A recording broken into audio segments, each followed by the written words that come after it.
Hello, this is Ben for the Blue Monday podcast. I'm in a grump again.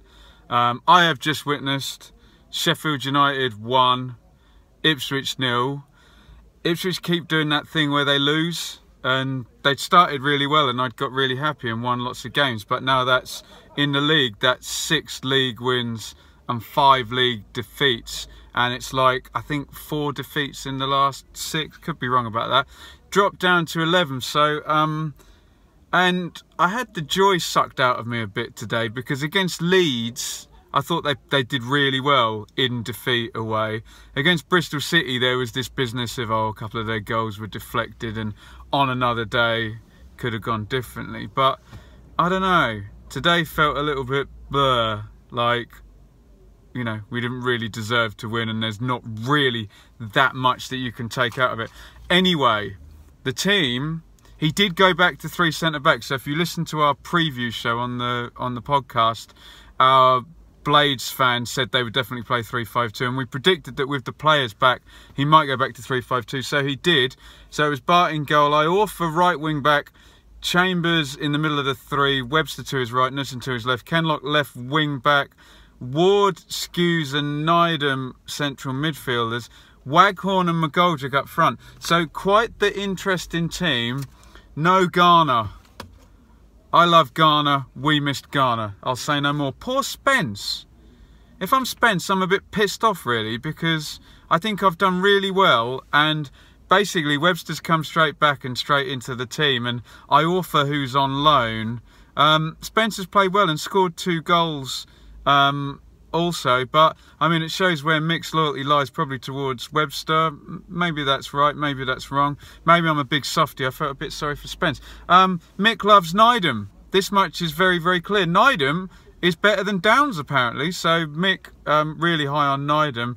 But yeah, a big Garner shaped hole in my heart and up front. First 10 minutes, not a lot really happened. Clark nearly gets on the end of a cross.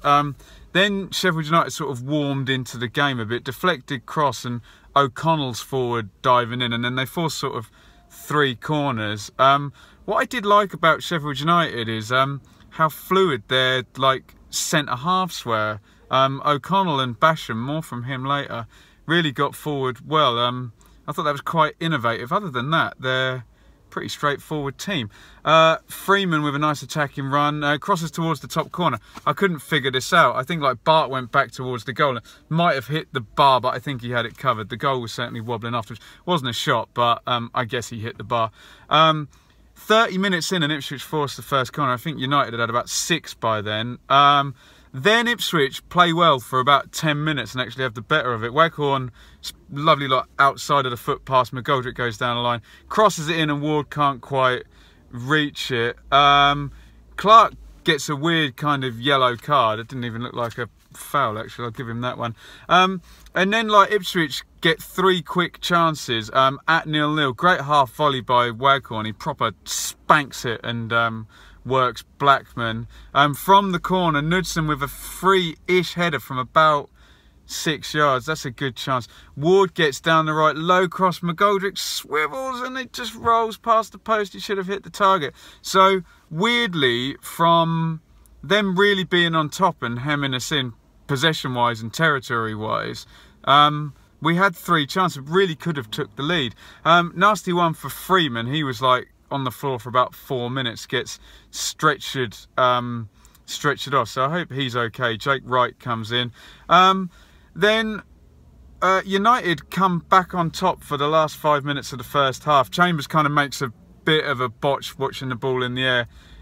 Sharp gets behind him, crosses it for Clark, and Knudsen slides in at the last ditch. Like I say, they were on top for 30 minutes and they're high energy. They have these 3 midfielders buzzing about, and Fleck is good on the ball as well. 2 kind of big handfuls up front, and like I say, this very mobile bank of 5 at the back, but they don't play sophisticated football. Very very energetic and kind of powerful. But we had those 3 chances. Like I said, Waghorn on the half volley, Knudsen from the corner, and McGoldrick swivel and shot. Probably better than any chances actually United created. So even though you'd say probably fair in terms of like the balance, on the chances we could have been in front at half time. The weird thing that Mick did was, like, for the last 10 minutes of the half, and this coincided with us falling off a bit, Webster kind of comes out of defence and he's playing in midfield, and it's like 4-1-3-2. Strange system. I haven't seen him play that this season. Felt a little bit narrow and a little bit like we're into October now, and can we find some balance to the team and a settled system? Still not that much there, and the ball does not stick up front. Love Waghorn, love McGoldrick, but Garner is a warrior up there, and we did miss him. They trot out for half time. We knew there was going to be no subs because all 5 subs are kind of pinging the ball about at half time. I thought he was going to mess with the system, but he comes out with this same 4-1-3-2, and I've written in my little pad that I got mocked by some Bristol City fans for last week. I can't remember it all, so write it down. Go figure.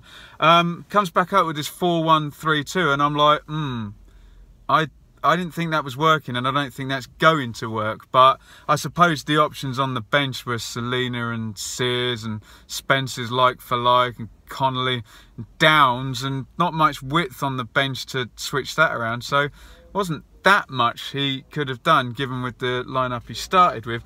And United scored not long into the first half. Nice give and go from the aforementioned Fleck.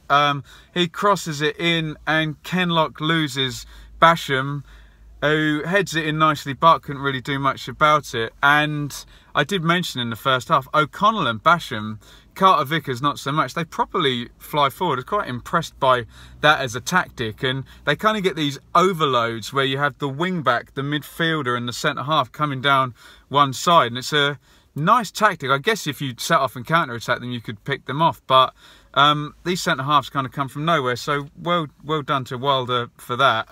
Probably the only innovative thing they do, really. They're just a pretty what's the word? Not bog standard side, but square pegs in square holes. And other than that, good energy. That's really the only innovation they kind of bring. Nydam, great ball to Waghorn. This is straight after the goal. Touches it inside, first touch. Smashes it right-footed and hits the bar. Could have been 1-1 straight off. Unlucky, dare I say, on the other side. On his left foot, he might have put it in, but then again, would his touch have been as good on his right foot to bring it down? I'm going to piss and moan about it either way. There we go. Downs in for Kenlock. Kenlock had one of those games where he looks a little bit... It's strange, because I think against the lesser teams, when the team's playing well, he looks fine. But particularly against Barnsley today, didn't look really in the game quite so much. Clark is in this time, smashes a half volley, so they hit the bar, so that means probably I'm not allowed to moan about us hitting the bar. Waghorn, great give and go with McGoldrick. Waghorn gets a chance on his right foot again, and he kind of smashes it across the goal, and it's not really a shot, and it's not really a cross, and Ward can't really get it, and it's just all a bit annoying. I don't know whether if McGoldrick had got that, maybe he'd have tried to take the keeper on. But yeah, annoying. Sharp out and Brooks in, would be warned about Brooks. Knudsen takes a yellow card. Another one for the imbecile last man brigade who say it should be a red. Not a goal scoring opportunity, so shut up, frankly.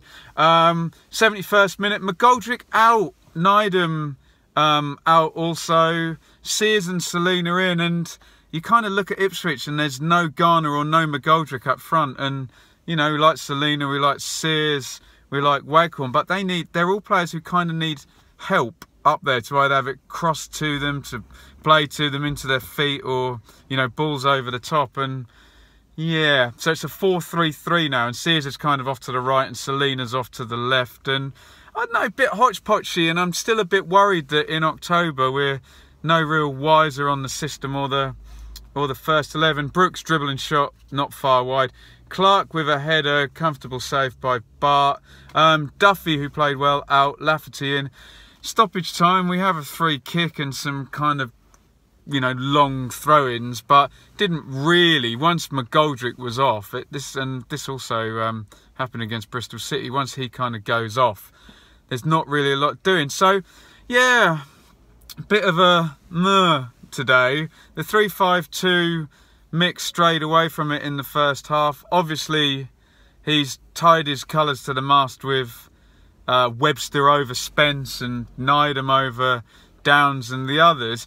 And I don't know what he's going to do against Norwich next week. I really, really hope that Garner is back, because I know it's kind of easy to say when you don't score any goals and he's gone out. But for most of the season, they've been, you know, really attacking, scored a lot of goals, and it's no coincidence that he comes out and we sort of draw a blank. So, yeah, bit narked. Waghorn on another day could have scored a couple. McGoldrick maybe missed Garner, but still is normally our best hope of kind of creating stuff up front. Centre midfield, well, they lost that battle with Duffy and Fleck in there buzzing about. They had us in the midfield.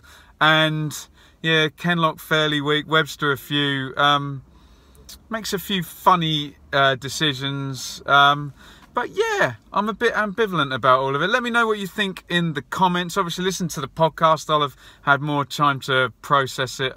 Listen to the podcast on Monday at Acast and Apple Podcasts. And yeah, I'm not grumpy. I'm not positive. I'm just kind of like thumbs in the middle with that. We've got to stop losing. We've got to set up, and we've got to have a good go at Norwich next week. Let me know what you think in the comments. Please subscribe to the channel. And I've got 2 episodes of Game of Thrones Season 7 to watch now, so I'm going to forget all about football and then start feeling sick about the Norwich game probably on about Wednesday. Bye!